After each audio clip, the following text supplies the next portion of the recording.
Beccles in Suffolk. Go ahead, James. Thanks for hanging on. Hi, George. Good to talk to you. And you, my friend. I couldn't disagree with you more over Iran, though. Okay. There's several options on the table, and the only real feasible option is a strategic strike against the nuclear HQ in Just explain Iran. to people what you mean by strategic strike, James, in real human terms.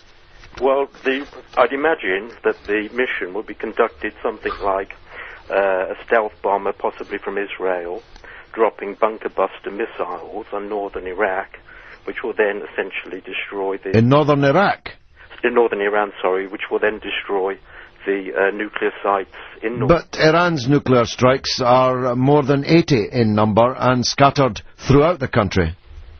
They're scattered throughout the country, but there is intelligence as to where they would be. Would that be the kind of intelligence that told us there were weapons of mass destruction in Iraq?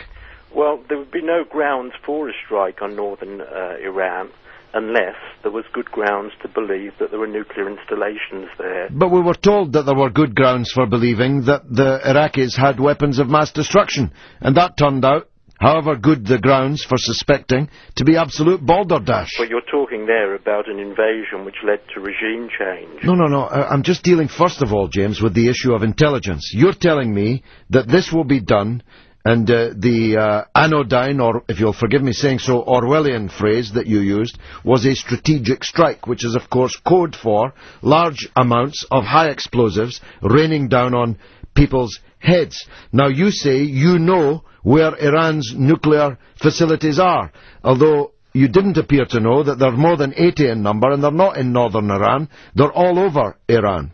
And then you tell me that that would be the target because of intelligence. Now, I'm sorry, James, but there will be people listening to this who don't know whether to laugh or cry at somebody like you, an intelligent man, coming on and repeating the mantra about intelligence when you know what you know now about the intelligence that led us into the disaster in Iraq, James. If I can answer that, George. Of course. If you're suggesting that there's going to be a full military invasion of Iran... No, I'm not suggesting that. James, I'm not suggesting that. But what I'm telling you, and I promise you on this, and I hope you never have to phone me up and say that I was right. I'm promising you this. Do not imagine that Iran will treat a strategic strike any differently from a full-scale invasion. Trust me on this, James. I know what I'm talking about. If we bomb Iran, Iran will bomb us back. And amongst the places it will bomb us is here in the centre of London. Innocent people will die. Don't imagine for 1 second that the deaths will be restricted to Iranians in the north of Iran or anywhere else.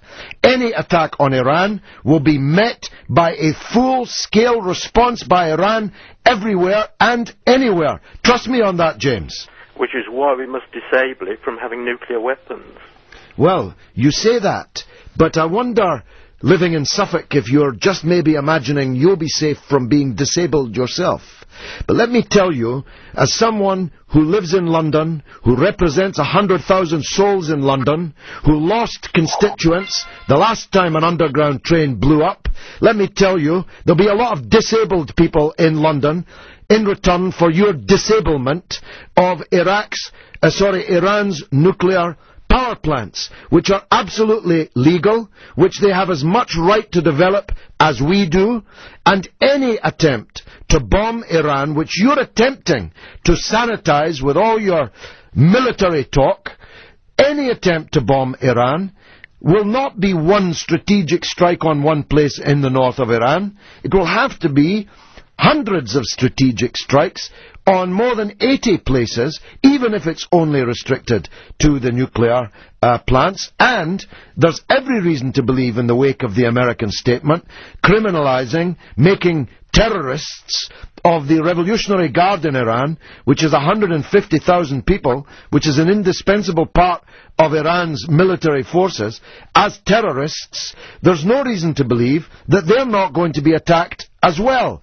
And I'm telling you, James, and you seem strangely unmoved by it, Iran is not a broken-backed country. Don't imagine this is some cheap, broken-down, darkest African, impotent, defenseless country that you are so somnolently seeking to talk us into bombing. Iran will respond ferociously everywhere if we attack Iran. Self-defense, James? The real nightmare scenario is the prospect of mullahs in Iran having weapons. Well, tell me, James, why is that more of a nightmare scenario than Ariel Sharon having hundreds of nuclear weapons? Or George Bush having thousands of nuclear weapons? Or General Musharraf, who's one bullet away from Islamic revolution in Pakistan, having nuclear weapons?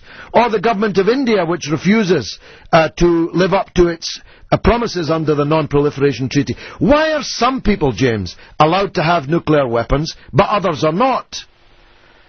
The threat that we face from Iran is far, far greater than the threat we face from the United States. Why do we face a threat from Iran? What has Iran ever done to us? Iran hasn't invaded another country in more than 300 years. And 300 Spartans saw them off. What's the threat from Iran to us? What have they ever done to us, James? Well, Iran, if you recall, fought a very brutal war against Iraq. I can't believe that you just said that. Iran didn't fight a brutal war against Iraq.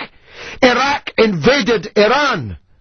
Iraq invaded Iran using our weapons and with the support of our government. What do you mean they fought a brutal war against Iraq? They were invaded, for God's sake. They were invaded, but they fought a very brutal campaign. But what does that have to do with them being a threat to us, for God's sake? We encouraged Iraq to invade them, and now you're using the fact that they fought hard to defend their country when it was invaded as a reason for us invading them. You're going to give me a heart attack, James. I better go on to another caller. Here's Andy in West Wickham. Go on, Andy.